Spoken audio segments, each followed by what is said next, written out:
Hello friends, நமஸ்தே. இந்த rainy சீசனில் நம்ம அதிகமாக ஹாஸ்பிட்டல் போகிறோம். காய்ச்சல், தலைவலி, இந்த மாதிரி நம்மளோட ட்ரபிள்லாம் சொல்கிறோம். டாக்டர்கிட்ட எப்படி பேசுறது, அவங்க பேசுகிறத நம்ம எப்படி புரிஞ்சுக்கிறது, இந்த வாக்கியங்கள் எல்லாத்தையுமே இந்த வீடியோவில் நம்ம கவர் பண்ணியிருக்கோம். ஸோ இந்த வீடியோ ரொம்ப ரொம்ப முக்கியமான வீடியோ. ஒருவேளை நீங்கள் நாட்டில் இருக்கிறீங்க, டாக்டர் ஹிந்தி பேசுகிறவங்களா இருக்கிறாங்க, அப்படி இருந்தால் கூட இந்த வீடியோ பார்த்ததுக்கப்புறம் உங்களால் டாக்டர்கிட்ட ஹிந்தியில் பேச முடியும். உங்களோட ட்ரபிளை அவர்கிட்ட ஈஸியாக கன்வே பண்ண முடியும். ஸோ இந்த வீடியோவை தொடர்ந்து வாட்ச் பண்ணுங்க. நம்ம வீடியோ இப்போ தான் ஃபஸ்ட் டைம் பார்க்குறீங்கன்னா மறக்காமல் சப்ஸ்கிரைப் பண்ணி வச்சுக்கோங்க. அப்போ தான் நம்மளோட அடுத்தடுத்த வீடியோவை உங்களால் மிஸ் பண்ணாமல் பார்க்க முடியும்.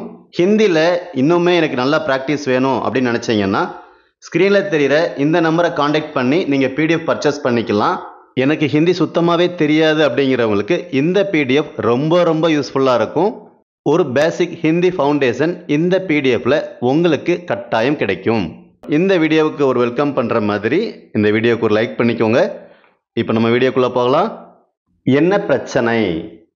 ஆக்சுவலாக இந்த வாக்கியத்தை ஒரு டாக்டர் கேட்கும்போது கேட்கக்கூடிய இந்த கேள்வி என்ன பிரச்சனை அப்படிங்கிறத கியா பரேஷானி ஹே, கியா பரேஷானி ஹே அப்படின்னு கேட்கணும். பரேஷானி அப்படின்னா பிரச்சனை, ட்ரபிள் அப்படின்னு அர்த்தம். இந்த மழை சீசனில் எனக்கு சளியும் இருமலும் வந்திருக்கு. டாக்டர்கிட்ட இந்த மாதிரி நம்ம ஆன்சர் பண்ணுறோம்.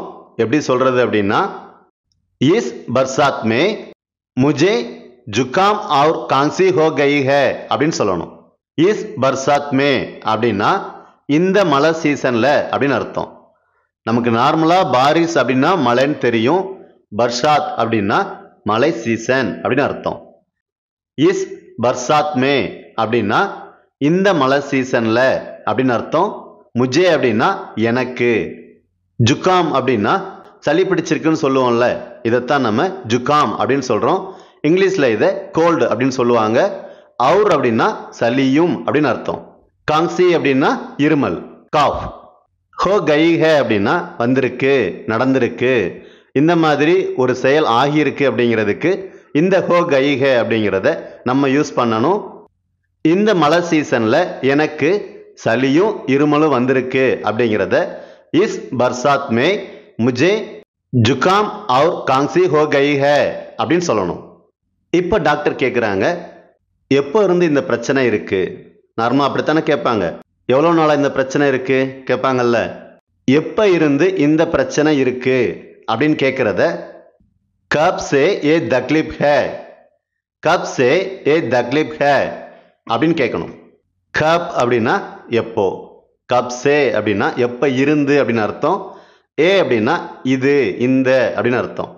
தக்லீப் அப்படின்னா பிரச்சனை, ட்ரபிள், இதுக்கு நம்ம யூஸ் பண்ணுறோம். கப் சே ஏ தக்லீப் ஹே அப்படின்னா எப்போ இருந்து இந்த பிரச்சனை இருக்கு அப்படின்னு அர்த்தம். தோராயமாக 3 நாளாக இருக்கு, கிட்டத்தட்ட 3 நாளாக இருக்கு அப்படின்னு சொல்லுவோம்ல. இதை எப்படி சொல்றதுன்னா லக்பக் 3 दिन से அப்படின்னு சொல்லணும். லக்பக் அப்படின்னா தோராயமா, கிட்டத்தட்ட அப்படின்னு அர்த்தம். தீன் அப்படின்னா 3, தின் அப்படின்னா நாள், சே அப்படின்னா இருந்து அப்படின்னு அர்த்தம். லக்பக் 3 दिन से அப்படின்னா 3 நாளாக இருந்து இந்த பிரச்சனை இருக்கு அப்படின்னு அர்த்தம். இதில் நம்ம பேசும்போது கடைசியில் ஹை அப்படிங்கிறத தேவைன்னா நம்ம சேர்த்துக்கலாம். ஏன்னா இது ஒரு டயலாக்காக இருக்கும்போது நம்ம ஹை தேவையில்லை. எவ்வளோ நாளாக இருக்குது அப்படிங்கும்போது லக்பக் 3 दिन से அப்படின்னு சொன்னால் போதும். நீங்கள் பின்னால் ஹை சேர்த்து யூஸ் பண்ணாலும் தவறு கிடையாது. தோராயமாக 3 நாளாக இருக்குது அப்படின்னா லக்பக் 3 दिन से அப்படின்னு சொல்லணும். அதோட கொஞ்சம் காய்ச்சலும் இருக்குது, அதோட கொஞ்சம் காய்ச்சல் இருக்குது அப்படின்னு சொல்கிறத அவுர்த்தோட புகார் பி ஹே அப்படின்னு சொல்லணும். அவுர் அப்படின்னா அதோட, இன்னும், மற்றும் அப்படின்னு சொல்லுவோம்ல, இதுக்கு இந்த அவுர் அப்படிங்கிறத நம்ம யூஸ் பண்ணுறோம். தோடா அப்படின்னா கொஞ்சம், புகார் அப்படின்னா காய்ச்சல். புகார் பி அப்படின்னு சொல்கிறோம் இல்லையா, இந்த பி அப்படிங்கன்னா காய்ச்சலும் அப்படிங்கிறதுக்கு தான் இந்த பி அப்படிங்கிறத நம்ம சேர்க்குறோம். காய்ச்சலும் கூட இருக்கு அப்படின்னு சொல்லுவோம்ல, அதுக்கும் இந்த பிங்கிறத நம்ம மீன் பண்ணிக்கலாம். காய்ச்சலும் கூட இருக்கு அப்படிங்கும்போது புகார் பி ஹே அப்படிங்கிறத நம்ம சொல்லணும். அதோட கொஞ்சம் காய்ச்சலும் இருக்கு அப்படிங்கிறத அவர்த்தோட புகார் பி ஹே அப்படின்னு சொல்லணும். எனக்கு 2 நாளாக காய்ச்சலும் இருமலும் இருக்கு, இந்த மாதிரி நம்ம சொல்லுவோம்ல. இப்போ ஒரே மாதிரி இல்லாமல், ஒரு டயலாக்காக இல்லாமல் நம்மளோட ட்ரபிளை டாக்டர்கிட்ட எந்த மாதிரிலாம் சொல்லுவோம் அப்படிங்கிறத நம்ம இப்போ பார்த்துக்கிட்டு இருக்கோம். எனக்கு 2 நாளாக காய்ச்சலும் இருமலும் இருக்கு அப்படின்னு சொல்றத முஜே 2 दिन से புகார் और கான்சி है அப்படின்னு சொல்லணும். முஜே அப்படின்னா எனக்கு, 2 दिन से அப்படின்னா 2 நாட்களாக அப்படின்னு அர்த்தம். காய்ச்சலும் இருமலும் இருக்கு அப்படிங்கிறத புகார் और கான்சி है அப்படின்னு சொல்லணும். கான்சி அப்படின்னா இருமல் அப்படின்னு அர்த்தம். மழையில நனைஞ்சிட்டீங்களா? டாக்டர் கேட்பாங்கல்ல. காய்ச்சல் இருமல் இருக்குன்னு சொல்றீங்க இல்லையா, மழையில நனைஞ்சிட்டீங்களான்னு கேட்பாங்கல்ல. இதை எப்படி கேட்கறதுன்னா, கியா பாரிஷ் மே பீக் கயே தே அப்படின்னு கேட்கணும். பாரிஷ் அப்படின்னா மழை, பாரிஷ் மே அப்படின்னா மழையில, பீக் கயே தே அப்படின்னா நனைந்து விட்டீர்களா அப்படின்னு அர்த்தம். இந்த பீக் அப்படிங்கிறது நனையிறது. பீக் கயே தே அப்படின்னா நனைந்து விட்டீர்களா அப்படின்னு அர்த்தம். இந்த வாக்கியத்தை நம்ம முன்னால ஒரு கியா சேர்த்து கொஸ்டினா மாத்திக்கிறோம். ஓகேங்களா? கியா பாரிஷ் மே பீக் கயே தே அப்படின்னா மழையில நனைஞ்சிட்டீங்களா அப்படின்னு அர்த்தம். ஆமா, நேத்து முன்தினம் ஆபீஸ் போகும்போது மழையில நனைஞ்சிட்டேன். இந்த மாதிரிலாம் சொல்லுவோம்ல, ஒரு நிறைய காரணம் சொல்லுவோம். ஸோ இதை எப்படி சொல்றது அப்படிங்கிறத நம்ம கத்துக்கலாம். ஆமா, நேற்று முன்தினம் ஆபீஸ் போகும்போது மழையில நனைஞ்சிட்டேன் அப்படின்னு சொல்லணும். இதை எப்படி சொல்றதுன்னா, हाँ जी, ஆமா, பர்சோं ஆபீஸ் ஜாத்தே சமய் பீக் கயா தா அப்படின்னு சொல்லணும். பர்சோं அப்படின்னா நேற்று முன்தினம் அப்படின்னு அர்த்தம். ஆபீஸ் ஜாத்தே சமய் அப்படின்னா ஆபீஸ் போகும்போது அப்படின்னு அர்த்தம். இந்த ஜா அப்படின்னா போறது, ஜாத்தே சமய் அப்படின்னா போகும்போது, போற நேரத்துல அப்படின்னு அர்த்தம். பீக் கயா தா அப்படின்னா நனைந்து விட்டேன் அப்படின்னு அர்த்தம். ஆமா, நேற்று முன்தினம் ஆபீஸ் போகும்போது மழையில நனைஞ்சிட்டேன் அப்படிங்கிறத ஹாஞ்சி பர்சோं ஆபீஸ் ஜாத்தே சமய் பீக் கயா தா அப்படின்னு சொல்லணும். அப்படியா, அதனால கூட வந்திருக்கலாம். இதை எப்படி சொல்றதுன்னா, அச்சா தோ ஷாயத் உசி வஜா சே ஹுவா ஹை அப்படின்னு சொல்லணும். அச்சா அப்படின்னா நல்லது அப்படிங்கிற மீனிங் இருந்தா கூட பேசும்போது அச்சா அப்படின்னு சொல்லுவோம்ல, அப்படின்னா அப்படியா அப்படின்னு அர்த்தம். தோ ஷாயத் அப்படின்னா வந்திருக்கலாம், அந்த மேபின்னு சொல்றோம்ல, இதுக்கு தான் இந்த தோ ஷாயத் அப்படிங்கிறத யூஸ் பண்றோம். உசி வஜா சே அப்படின்னா அந்த காரணத்தினால் கூட அப்படின்னு அர்த்தம். ஹுவா ஹை அப்படின்னா நடந்திருக்கலாம் அப்படின்னு சொல்லுவோம்ல, இதுக்கு தான் இந்த ஹுவா ஹை அப்படிங்கிறத யூஸ் பண்றோம். அப்படியா, அதனால கூட வந்திருக்கலாம் அப்படிங்கிறத அச்சா தோ ஷாயத் உசி வஜா சே ஹுவா ஹை அப்படின்னு சொல்லணும். எனக்கு எதுவும் டெஸ்ட் பண்ண வேண்டியிருக்குமா? இந்த மாதிரி நம்ம டாக்டர்கிட்ட கேட்போம். ரொம்ப சளியும் காய்ச்சலும் இருக்குது, இருமல் இருக்கு, எனக்கு எதுவும் டெஸ்ட் பண்ண வேண்டியிருக்குமா அப்படின்னு கேட்போம்ல. இதை எப்படி கேட்கறதுன்னா, கியா முஜே கோய் டெஸ்ட் கர்வானா ஹோகா, கியா முஜே கோய் டெஸ்ட் கர்வானா ஹோகா அப்படின்னு கேட்கணும். எப்பயுமே ஒரு கேள்வியை கேட்கும்போது முன்னால் இருக்க கியாவை நம்ம மீன் பண்ண வேண்டாம். கியா அப்படிங்கிறதோட அர்த்தம் என்ன அப்படின்னு இருந்தால் கூட கேள்வியாக வர்றதுக்கு நம்ம சேர்க்கக்கூடிய ஒரு வார்த்தை தான் அது. ஸோ கியா அப்படிங்கிறத நீங்கள் தனியாக வச்சுக்கலாம். முஜே அப்படின்னா எனக்கு, கோய் அப்படின்னா எதுவும் அப்படின்னு அர்த்தம். டெஸ்ட் அப்படின்னா த சேம் டெஸ்ட் தான். பண்ண வேண்டியிருக்குமா, செய்ய வேண்டியிருக்குமா அப்படிங்கிறத கர்வானா ஹோகா அப்படின்னு சொல்லணும். கியா முஜே கோய் டெஸ்ட் கர்வானா ஹோகா அப்படின்னா எனக்கு எதுவும் டெஸ்ட் பண்ண வேண்டியிருக்குமா அப்படின்னு அர்த்தம். இல்லை, இப்போ அவசியம் இல்லை, டாக்டர் சொல்கிறாங்க, அப்படி ஒன்றும் அவசியம் இல்லை, இப்போதைக்கு தேவையில்லை, இந்த மாதிரி சொல்லுவாங்கல்ல. இல்லை, இப்போ அவசியம் இல்லை அப்படிங்கிறத நஹி அபி ஜரூரத் நஹி ஹே அப்படின்னு சொல்லணும்.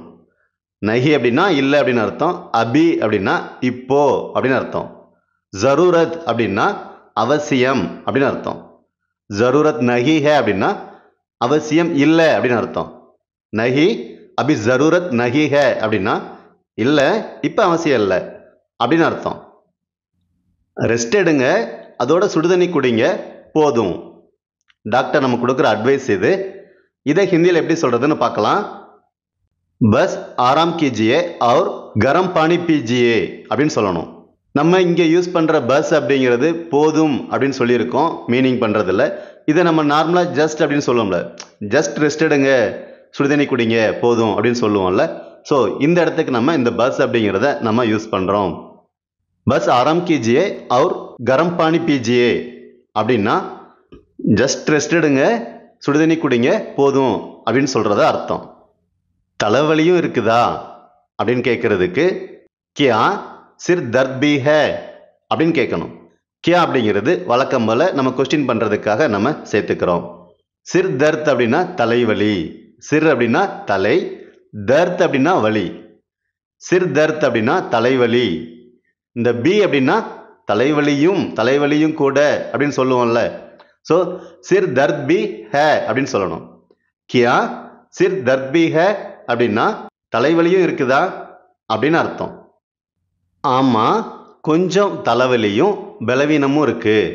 இதை எப்படி சொல்றதுன்னா ஹா தோடா ஜிர் தர்த் और கம்ஜோரி பி ஹே அப்படின்னு சொல்லணும். ஹா அப்படின்னா ஆமாம் அப்படின்னு அர்த்தம். தோடா கொஞ்சம், ஜிர் தர்த் தலைவலி, और அப்படின்னா தலைவலியும் அப்படின்னு அர்த்தம். கம்ஜோரி அப்படின்னா ஸ்ட்ரென்த் இல்லாமல் இருக்கிறது, பலவீனமாக இருக்கிறது. பி ஹே அப்படின்னா கூட இருக்கு அப்படின்னு அர்த்தம். ஆமாம், கொஞ்சம் தலைவலியும் பலவீனமும் இருக்கு அப்படிங்கிறத ஹா தோடா சிர் தர்த் और கம்ஜோரி பி ஹே அப்படின்னு சொல்லணும். நாக்க காட்டுங்க, இருமல் அதிகமாக இருக்கு, இந்த மாதிரி டாக்டர் சொல்லுவாங்க.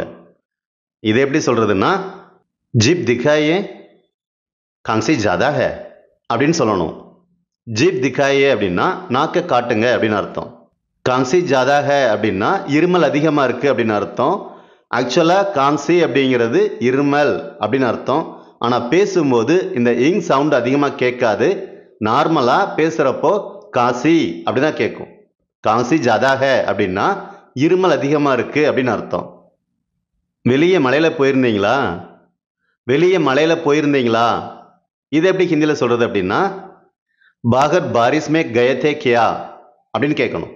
பாகர் அப்படின்னா வெளியே, பாரிஸ் மே அப்படின்னா மலையில், போயிருந்தீங்களா அப்படிங்கிறத கயே தே கியா அப்படின்னு சொல்லணும். பாகர் பாரிஸ் மே கயே தே கியா அப்படின்னா வெளியே மலையில் போயிருந்தீங்களா அப்படின்னு அர்த்தம். சரி, நான் மருந்து எழுதி தர்றேன். டாக்டர் இந்த மாதிரி சொல்லுவாங்கல்ல, சரி நான் மருந்து எழுதி தர்றேன் அப்படிங்கிறத ठीक है मैं दवा लिख देता हूँ, ठीक है मैं दवा लिख देता हूँ அப்படின்னு சொல்லணும். ठीक है அப்படின்னா சரி அப்படின்னு அர்த்தம். மே அப்படின்னா நான், தவா அப்படின்னா மருந்து, எழுதி தருகிறேன் அப்படிங்கிறத லிக் தேத்தாகும் அப்படின்னு சொல்லணும். லிக் அப்படின்னா எழுதுறது, தேத்தாகும் அப்படின்னா தருகிறேன் அப்படின்னு அர்த்தம். 2 நாள்ல சரியாயிடும். 2 நாள்ல சரியாயிடும் அப்படின்னா दो दिन में ठीक हो जाएगा, 2 दिन में ठीक हो जाएगा அப்படின்னு சொல்லணும். மருந்து எவ்வளோ நாள் எடுத்துக்கணும், இந்த மாதிரி நம்ம கேட்போம்ல, எவ்வளோ நாள் மருந்து எடுத்துக்கணும் அப்படின்னு கேட்குறத தவா கப் தக் லேனி ஹே அப்படின்னு கேட்கணும். தவா அப்படின்னா மருந்து, கப் தக் அப்படின்னா எப்போ வர அப்படின்னு அர்த்தம். லேனி ஹே அப்படின்னா எடுத்துக்க வேண்டும் அப்படின்னு அர்த்தம். தவா கப் தக் லேனி ஹே அப்படின்னா மருந்து எவ்வளோ நாள் எடுத்துக்கணும் அப்படின்னு அர்த்தம். கவனமாக இருங்க, வெளியே போகும்போது மழையில் நனையாமல் பார்த்துக்கோங்க. கவனமாக இருங்க, வெளியே போகும்போது மழையில் நனையாமல் பார்த்துக்கோங்க. இந்த மாதிரி டாக்டர் நமக்கு அட்வைஸ் பண்ணுறாங்க. இதை ஹிந்தியில் எப்படி அவர் சொல்லுவார் அப்படின்னா தியான் ரக்கியே பாகர் ஜாத்தே சமை பாரிஸ் மே பீக்னே சே பச்சியே அப்படின்னு சொல்லணும். தியான் ரக்கியே அப்படின்னா கவனமாக இருங்க அப்படின்னு அர்த்தம். பாகர் ஜாத்தே சமை அப்படின்னா வெளியே போகும்போது அப்படின்னு அர்த்தம். பாரிஸ்மே மலையில், பீக்னேசே அப்படின்னா நனைவதில் இருந்து அப்படின்னு அர்த்தம். பீக்னே அப்படின்னா நனைகிறது, சே அப்படின்னா இருந்து அப்படின்னு அர்த்தம். பீக்னேசே அப்படின்னா மலையில இருந்து, பச்சியே அப்படின்னா காப்பாற்றிக்கோங்க அப்படிங்கிற மீனிங். இதை நம்ம பேச்சு வழக்கில் சொல்லும்போது கவனமாக இருங்க, வெளியே போகும்போது மழையில் நனையாமல் பார்த்துக்கோங்க அப்படின்னு நம்ம மென்ஷன் பண்ணியிருக்கோம். திரும்ப ஒரு வட்டம் நீங்களே சொல்லி பாருங்க. தியான் ரக்கியே கவனமாக இருங்க, பாகர் ஜாத்தே சமை வெளியே போகும்போது, பாரிஸ்மே மலையில் நனையாமல் சேஃபாக இருந்துக்கோங்க அப்படிங்கிறத பிக்னேஸே பச்சியே அப்படின்னு சொல்லணும். இப்போது டாக்டர் பேஷண்ட் எப்படி பேசுவாங்க அப்படிங்கிறத பார்த்தோம். இப்போ நம்ம பார்க்க போகிறது வெரைட்டி ஆஃப் டிசீஸ் இருக்குது, இதை எப்படி நார்மலாக சொல்கிறது அப்படிங்கிறத இப்போ நம்ம கற்றுக்கலாம். இப்போது டாக்டர்கிட்ட போகும்போது நம்ம இப்படி சொல்லுவோம், எனக்கு சளி இருக்குது, டாக்டர்கிட்ட மட்டும் இல்லை, நார்மலாக யார்கிட்ட சொல்கிறதா இருந்தாலும் இந்த மாதிரி நம்ம சொல்லுவோம், எனக்கு சளி இருக்கு. இதே ஹிந்தியில் முஜே ஜுகாம் ஹே அப்படின்னு சொல்லணும். ஜுகாம் அப்படின்னா சளி அப்படின்னு அர்த்தம். முஜே ஜுகாம் ஹே அப்படின்னா எனக்கு சளி இருக்கு அப்படின்னு அர்த்தம். எனக்கு இருமல் இருக்கு எப்படி சொல்லலாம்? ஆல்ரெடி இப்போ நம்ம படிச்சிருக்கோம். எனக்கு இருமல் இருக்கு அப்படிங்கிறத முஜே காசி ஹே அப்படின்னு சொல்லணும். முஜே காசி ஹே அப்படின்னு சொல்லணும். காசி அப்படின்னா இருமல். ஓகே, எனக்கு காய்ச்சல் இருக்கு எப்படி சொல்லலாம்? இந்த ஹிந்தி வார்த்தை எல்லாருக்கும் ரொம்ப பரிச்சயமானது தான். எனக்கு காய்ச்சல் இருக்கு அப்படிங்கிறத முஜே புகார் ஹே, முஜே புகார் ஹே அப்படின்னு சொல்லணும். புகார் அப்படின்னா காய்ச்சல். எனக்கு தலைவலி இருக்கு, ஹெடேக், எனக்கு தலைவலி இருக்கிறது அப்படிங்கிறத முஜே சிர் தர்த் ஹே அப்படின்னு சொல்லணும். முஜே அப்படின்னா எனக்கு, சிர் தர்த் அப்படின்னா தலைவலி அப்படின்னு அர்த்தம். ஆக்சுவலாக சிர் அப்படின்னா தலை, தர்த் அப்படின்னா வலி. சிர் தர்த் அப்படின்னா தலைவலி. இருக்கிறது அப்படிங்கிறத ஹே அப்படிங்கிறத நம்ம சொல்கிறோம்.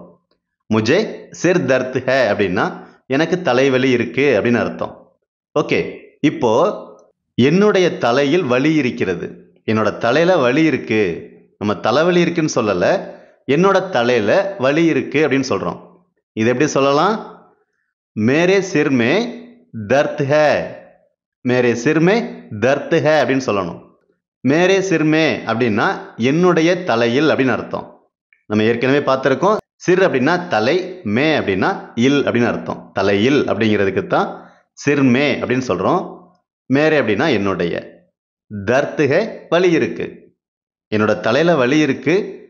மேரே சிர் மே தர்த் ஹே அப்படின்னு சொல்லணும். ஓகே, என்னுடைய வயிற்றில் வலி இருக்கு, என்னுடைய வயிற்றில் வலி இருக்கிறது அப்படிங்கிறத மேரே பேட் மே தர்த் ஹே அப்படின்னு சொல்லணும். மேரே பேட் மே அப்படின்னா என்னுடைய வயிற்றில் அப்படின்னு அர்த்தம். தர்த் ஹே வலி இருக்கிறது, என்னுடைய வயிற்றில் வலி இருக்கிறது அப்படிங்கிறத மேரே பேட் மே தர்த் ஹே அப்படின்னு சொல்லணும். என்னுடைய தொண்டையில வலி இருக்கு, இது எப்படி சொல்றதுன்னா மேரே கலே மே தர்த் ஹே, மேரே கலே மே தர்த் ஹே அப்படின்னு சொல்லணும். கலே அப்படின்னா தொண்டை. மேரே கலே மே என்னுடைய தொண்டையில வலி இருக்கிறது, தர்த் ஹே, என்னோட தொண்டையில வலி இருக்கு, மேரே கலே மே தர்த் ஹே அப்படின்னு சொல்லணும். இந்த மாதிரி வாக்கியங்களில் கற்றுக்கோங்க. ஏன்னா எப்பயாவது ஒரு டைம் நம்ம ஹாஸ்பிட்டல் போகும்போது டாக்டர்கிட்ட நம்ம சொல்கிறதுக்கு ரொம்ப ஈஸியாக இருக்கும். என்னோட முதுகில் வலி இருக்கு, என்னோட முதுகில் வலி இருக்கு அப்படிங்கிறத மேரி பீட் மே தர்த் ஹே அப்படின்னு சொல்லணும். மேரி பீட் மே அப்படின்னா என்னுடைய முதுகில் அப்படின்னு அர்த்தம். தர்த் ஹே அப்படின்னா வலி இருக்கிறது அப்படின்னு அர்த்தம். மேரி பீட் மே தர்த் ஹே அப்படின்னா என்னுடைய முதுகில் வலி இருக்கு அப்படின்னு அர்த்தம். ஓகே, என்னுடைய உடல்ல வலி இருக்கு, என்னோட பாடியில வலி இருக்கு எப்படி சொல்லலாம்? ரொம்ப ஈஸி தான். மேரே ஷரீர் மே தர்த் ஹே, மேரே ஷரீர் மே தர்த் ஹே அப்படின்னு சொல்லணும். மேரே ஷரீர் மே அப்படின்னா என்னுடைய உடலில் அப்படின்னு அர்த்தம். தர்த் ஹே அப்படின்னா வலி இருக்கு அப்படின்னு அர்த்தம். எனக்கு வயிற்றுப்போக்கு வந்துள்ளது. ஆக்சுவலாக வயிற்றுப்போக்கு அப்படிங்கிறத நம்ம டயரியான்னு சொல்கிறோம்ல, சேம். எனக்கு வயிற்றுப்போக்கு வந்துள்ளது அப்படிங்கிறத முஜே தஸ்த் லக் கயே ஹே அப்படின்னு சொல்லணும். முஜே அப்படின்னா எனக்கு, தஸ்த் அப்படின்னா வயிற்றுப்போக்கு, டயரியா. ஆக்சுவலாக லக் கயே ஹே அப்படின்னா it's one of the experience. எனக்கு வயிற்றுப்போக்கு வந்திருக்கு அப்படிங்கிறத நம்ம நார்மல் மீனிங்காக நம்ம வச்சுக்கலாம். முஜே தஸ்த் லக் கயே ஹே அப்படின்னா எனக்கு வயிற்றுப்போக்கு வந்திருக்கு அப்படின்னு அர்த்தம். என்னுடைய பல்லில் வலி இருக்கிறது, என்னுடைய பல்ல வலி இருக்கு அப்படின்னா மேரே தாந்த் மே தர்த் ஹே, மேரே தாந்த் மே தர்த் ஹே அப்படின்னு சொல்லணும். மேரே தாந்த் மே அப்படின்னா என்னுடைய பல்லில் அப்படின்னு அர்த்தம். தர்த் ஹே வலி இருக்கு, என்னோட பல்ல வலி இருக்கு. மேரே தாந்த் மே தர்த் ஹே அப்படின்னு அர்த்தம். எனக்கு வாந்தி வருது, எனக்கு வாந்தி வருது அப்படிங்கிறத முஜே உல்டி ஹோ ரஹி ஹே, முஜே உல்டி ஹோ ரஹி ஹே அப்படின்னா எனக்கு வாந்தி வருது அப்படின்னு அர்த்தம். முஜே அப்படின்னா எனக்கு, உல்டி அப்படின்னா வாமிட், வாந்தி. ஹோ ரஹி ஹே அப்படின்னா வருகிறது அப்படின்னு அர்த்தம். ஆக்சுவலாக ஹிந்தியை பொறுத்தவரை நிறைய இடங்களில் ப்ரெசன்ட் கண்டினியூஸை நம்ம ப்ரெசன்ட் டென்ஸுக்கு அவங்க யூஸ் பண்ணுறாங்க. தமிழ்ல அப்படி கிடையாது. இதை கொஞ்சம் நீங்க அண்டர்ஸ்டாண்ட் பண்ணிக்கோங்க. நம்ம வாந்தி வந்து கொண்டிருக்கிறது அப்படின்னு நம்ம சொல்ல முடியாது இல்லைங்களா? ஆக்சுவலா அதோட மீனிங் அதானே. ஹோ ரஹி ஹே அப்படின்னா நடந்துகிட்டு இருக்கு அப்படின்னு அர்த்தம். ஆனா நம்ம என்ன சொல்றோம் அப்படின்னா எனக்கு வாந்தி வருது அப்படின்னு தான் நம்ம தமிழ்ல மீனிங் புரிஞ்சுக்கணும். இதை ஹிந்தியில முஜே உல்டி ஹோ ரஹி ஹே அப்படின்னு சொல்லணும். எனக்கு ரொம்ப பலவீனமா இருக்கு. ஆக்சுவலா நம்ம பேச்சு வழக்குல இங்கிலீஷ்லயே சொல்றேனே, ரொம்ப வீக்கா ஃபீல் பண்றேன். ரொம்ப ஒரு மாதிரி டயர்டா இருக்கு அப்படிங்கிறத காட்டிலும் ஸ்ட்ரென்த் இல்லாம இருக்கு அப்படின்னு சொல்லுவோம்ல. இதை எப்படி சொல்றது அப்படின்னா முஜே கம்சோரி லக் ரஹி ஹே. முஜே கம்சோரி லக் ரஹி ஹே அப்படின்னா எனக்கு ஸ்ட்ரென்த் இல்லாத மாதிரி ஃபீல் இருக்கு அப்படின்னு அர்த்தம். ஓகேவா? கம்சோரி அப்படின்னா ஸ்ட்ரென்த் இல்லாம இருக்கிறது. லக் ரஹி ஹே அப்படின்னா it's a experience feeling. Mujhe கம்சோரி luck ரஹி ஹே அப்படின்னா எனக்கு ஸ்ட்ரென்த் இல்லாம இருக்கு அப்படின்னு அர்த்தம். உங்களுக்கு சளி இருக்கா? இது எப்படி கேட்கலாம்? கியா ஆப்கோ ஜுகாம் ஹே அப்படின்னு கேட்கணும். ஜுகாம் அப்படின்னா சளி. கியா ஆப்கோ ஜுகாம் ஹே அப்படின்னா உங்களுக்கு சளி இருக்கா அப்படின்னு அர்த்தம். ஓகே, உங்களுக்கு இருமல் இருக்கா? கியா ஆப்கோ காங்சி ஹே அப்படின்னு கேட்கணும். உங்களுக்கு காய்ச்சல் இருக்கா? கியா ஆப்கோ புகார் ஹே அப்படின்னு கேட்கணும். உங்களுக்கு சுகர் இருக்கா? உங்களுக்கு சுகர் இருக்கிறதா? டயபெட்டிஸ் எப்படி கேட்கறது அப்படின்னா கியா ஆப்கோ சுகர் ஹே அப்படி கேட்டுக்கலாம். இந்த சுகர் அப்படிங்கிறத ஹிந்தியில் மதுமேஹ் அப்படின்னு சொல்லணும். ஆக்சுவலாக இந்த மதுமேஹ் அப்படிங்கிறத ஜாஸ்தி யூஸ் பண்ணுறது இல்லை. நீங்கள் சுகர் அப்படின்னே சொல்லிக்கலாம். கியா ஆப்கோ சுகர் ஹே அப்படின்னா உங்களுக்கு டயபெட்டிஸ் சுகர் இருக்கிறதா அப்படின்னு அர்த்தம். உங்களுக்கு ஹார்ட் சம்பந்தமான ப்ராப்ளம் இருக்கிறதா? இப்போ டாக்டர் கேட்கணும், இந்த மாதிரி தான் கேட்பாங்க. உங்களுக்கு ஹார்ட் சம்பந்தப்பட்ட ப்ராப்ளம் எது இருக்குதா அப்படின்னு கேட்பாங்க. கியா ஆப்கோ ஹிருதய் சம்பந்தி கோய் சமஸ்யா ஹே அப்படின்னு சொல்லணும்.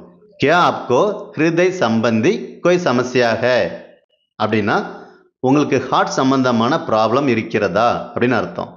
சமஸ்யா அப்படின்னா ப்ராப்ளம். உங்களுக்கு தைராய்டு சம்பந்தப்பட்ட பிரச்சனை இருக்கா? இந்த மாதிரி கேட்கணும். எப்படி கேட்கலாம்? ரொம்ப சிம்பிள் தான். கியா ஆப்கோ தைராய்டு கி சமஸ்யா ஹே. கியா ஆப்கோ தைராய்டு கி சமஸ்யா ஹே அப்படின்னு கேட்கணும். ஆப்கோ அப்படின்னா உங்களுக்கு, தைராய்டு த சேம் தைராய்டு தான். இந்த கி அப்படிங்கிறது உடைய அப்படின்னு அர்த்தம். தைராய்டு உடைய சமஸ்யா ஹே அப்படின்னா ப்ராப்ளம் இருக்கிறதா அப்படின்னு அர்த்தம். கியா அப்படிங்கிறது வழக்கமாக நம்ம கேள்விக்காக முன்னாடி சேர்க்கறது தான். ஸோ திரும்ப ஒரு டைம் சொல்கிறேன். கியா ஆப்கோ தைராய்டு கி சமஸ்யா ஹே அப்படின்னு சொல்லணும். உங்களுக்கு பிளட் ப்ரெஷர் இருக்குதா? த சேம் மெத்தடு தான். உங்களுக்கு பிளட் ப்ரெஷர் இருக்கிறதா அப்படிங்கிறத கியா ஆப்கோ பிளட் ப்ரெஷர் ஹே அவ்வளோதான். இந்த கியா ஆப்கோ அப்படிங்கிறத கான்ஸ்டண்ட்டாக வச்சுக்கோங்க. கடைசியில் ஹே அப்படிங்கிறத கான்ஸ்டண்ட்டாக வச்சுக்கோங்க. இடையில நீங்கள் என்ன சொல்ல வர்றீங்களோ அதை நீங்கள் சேர்த்துக்கலாம். உங்களுக்கு சளி இருக்கா, இருமல் இருக்கா, காய்ச்சல் இருக்கா, பிளட் ப்ரெஷர் இருக்கா, எல்லாமே அந்த இடத்துல நீங்கள் ஃபிக்ஸ் பண்ணிக்கலாம். உங்களுக்கு பிளட் ப்ரெஷர் இருக்குதா எப்படி கேட்கலாம்? கியா ஆப்கோ பிளட் ப்ரெஷர் ஹே அப்படின்னு கேட்கணும். ஆமாம், எனக்கு பிளட் ப்ரெஷர் இருக்கு. ஆமாம், எனக்கு பிளட் ப்ரெஷர் இருக்கு எப்படி சொல்லலாம்? ஹா, ஆமாம், எனக்கு பிளட் ப்ரெஷர் இருக்கு அப்படிங்கிறத முஜே பிளட் ப்ரெஷர் ஹே அவ்வளோதான். சிம்பிள். ஹே அப்படின்னா இருக்கிறது, முஜே அப்படின்னா எனக்கு. Same blood pressure. ஓகேவா? ஹா முஜே பிளட் ப்ரெஷர் ஹே அப்படின்னா ஆமாம், எனக்கு பிளட் ப்ரெஷர் இருக்கு அப்படின்னு அர்த்தம். இந்த பிளட் ப்ரெஷர் அப்படிங்கிற வேர்டை வச்சு நம்ம சில சென்டென்ஸ் பார்க்கலாம். உங்களுடைய பிளட் ப்ரெஷர் எப்படி இருக்கு? நார்மலாக இது எல்லாரும் கேட்குறது. உங்களுக்கு பிபி எப்படி இருக்குன்னு கேட்போம்ல. உங்களுடைய பிளட் ப்ரெஷர் எப்படி இருக்கு அப்படின்னா ஆப்கா பிளட் ப்ரெஷர் கைசா ஹே. ஆப்கா பிளட் ப்ரெஷர் கைசா ஹே அப்படின்னு கேட்கணும். ஆப்கா அப்படின்னா உங்களுடைய, கைசா ஹே அப்படின்னா எப்படி இருக்கிறதுன்னு அர்த்தம். இப்போ என்னுடைய பிளட் ப்ரெஷர் அதிகமாக இருக்கு.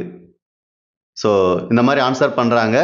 என்னோட பிபி அதிகமாக இருக்கு அப்படிங்கிறத மேரா பிளட் ப்ரெஷர் ஜாதா ஹே. ரொம்ப சிம்பிள் தான். நம்ம அடிக்கடி படித்த தெரிஞ்ச வார்த்தைகளை வச்சு தான் இதெல்லாம் பேசுகிறோம். என்னுடைய பிளட் ப்ரெஷர் அதிகமாக இருக்கு அப்படிங்கிறத மேரா பிளட் ப்ரெஷர் ஜாதா ஹே அப்படின்னு சொல்லணும். ஜாதா அப்படின்னா அதிகம். இப்போ என்னுடைய பிளட் ப்ரெஷர் கம்மியாக இருக்கு, என்னோட பிபி கம்மியாக இருக்கு எப்படி சொல்லலாம்? மேரா பிளட் ப்ரெஷர் கம் ஹே, அவ்வளோதான். ரொம்ப சிம்பிள். தெரிஞ்சதை நீங்கள் பேசி பழகிட்டீங்கன்னா தெரியாத ஹிந்தி வார்த்தைகளை உங்களால் ஈஸியாக பேசிக்க முடியும். என்னோட பிளட் ப்ரெஷர் நார்மலாக இருக்குது. என்னோட பிளட் ப்ரெஷர் நார்மலாக இருக்குது. ரொம்ப சிம்பிள் தான். மேரா பிளட் ப்ரெஷர் நார்மல் ஹே அப்படின்னு சொல்லலாம்.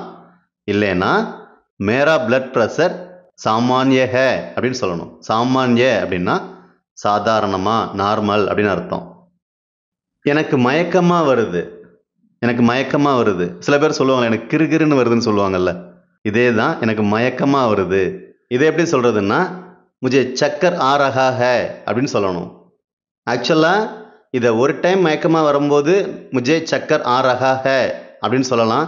நம்ம அடிக்கடி மயக்கம் வருது, திரும்ப மயக்கம் வருது, இந்த மாதிரி நம்ம சொல்லும்போது मुझे चक्कर आ रहे हैं அப்படின்னு சொல்லணும்.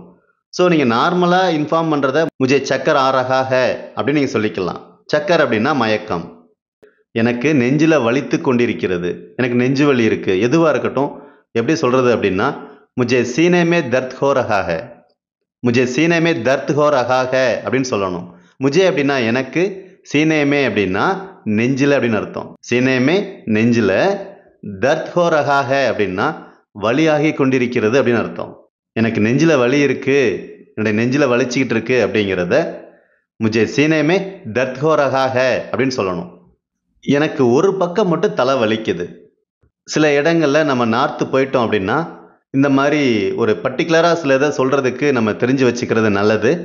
எனக்கு ஒரு பக்கம் மட்டும் தலை வலிக்குது அப்படிங்கிறத मुझे सिर का केवल एक तरफ दर्द हो रहा है அப்படின்னு சொல்லணும். ரொம்ப பெருசாக இருக்குதா? ரொம்ப சிம்பிள் தான். எக்ஸ்பிளைன் பண்ணுறேன். ரொம்ப ரொம்ப சிம்பிளாக இருக்கும். मुझे அப்படின்னா எனக்கு, சிர்கா அப்படின்னா தலையினுடைய அப்படின்னு அர்த்தம், கேவல் அப்படின்னா மட்டும் அப்படின்னு அர்த்தம், ஏக் தரஃப் அப்படின்னா ஒரு பக்கம். இப்போ தலையினுடைய ஒரு பக்கம் மட்டும் அப்படிங்கிறத சிர்கா கேவல் ஏக் தரஃப் அப்படின்னு சொல்றோம்.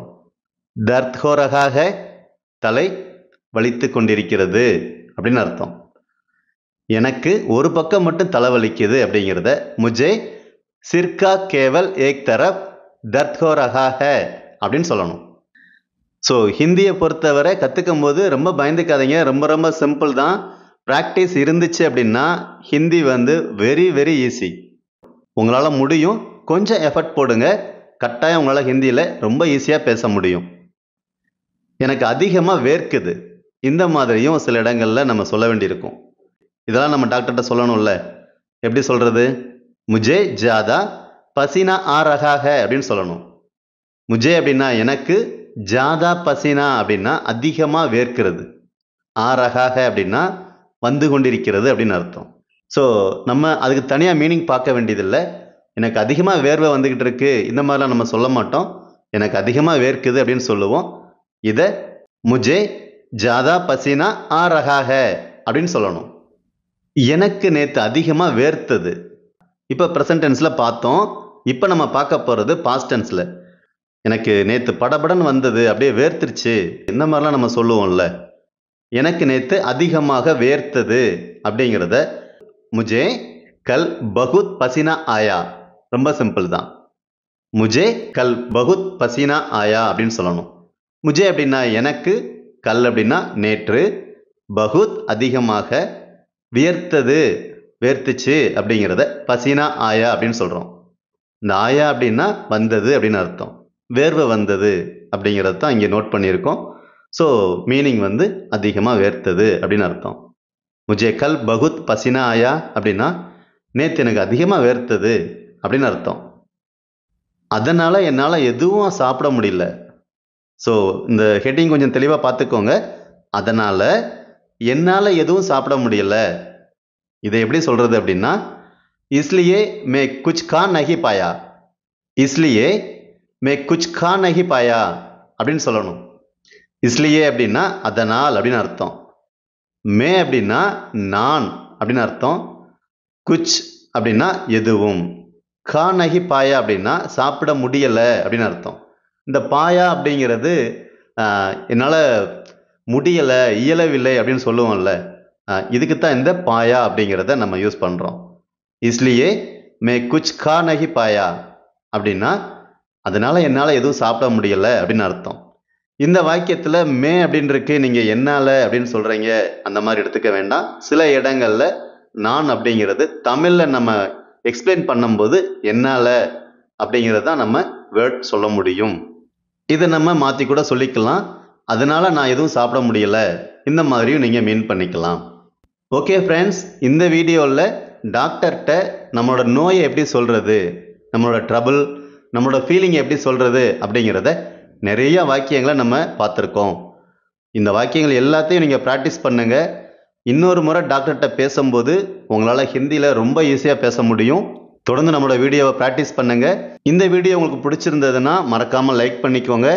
நீங்கள் எவ்வளோ அதிகமாக லைக் பண்ணுறீங்களோ அவ்வளவு அதிகமாக இந்த வீடியோ நிறையா பேருக்கு ரீச் ஆகும். இது நீங்கள் எங்களுக்கு பண்ணுற மிகப்பெரிய சப்போர்ட்டாக இருக்கும். இந்த வீடியோவை மறக்காமல் உங்களுடைய நண்பர்களுக்கு ஷேர் பண்ணுங்கள். திரும்பவும் இதே மாதிரி இன்னொரு வீடியோவில் பார்க்கலாம். தன்யவாத்.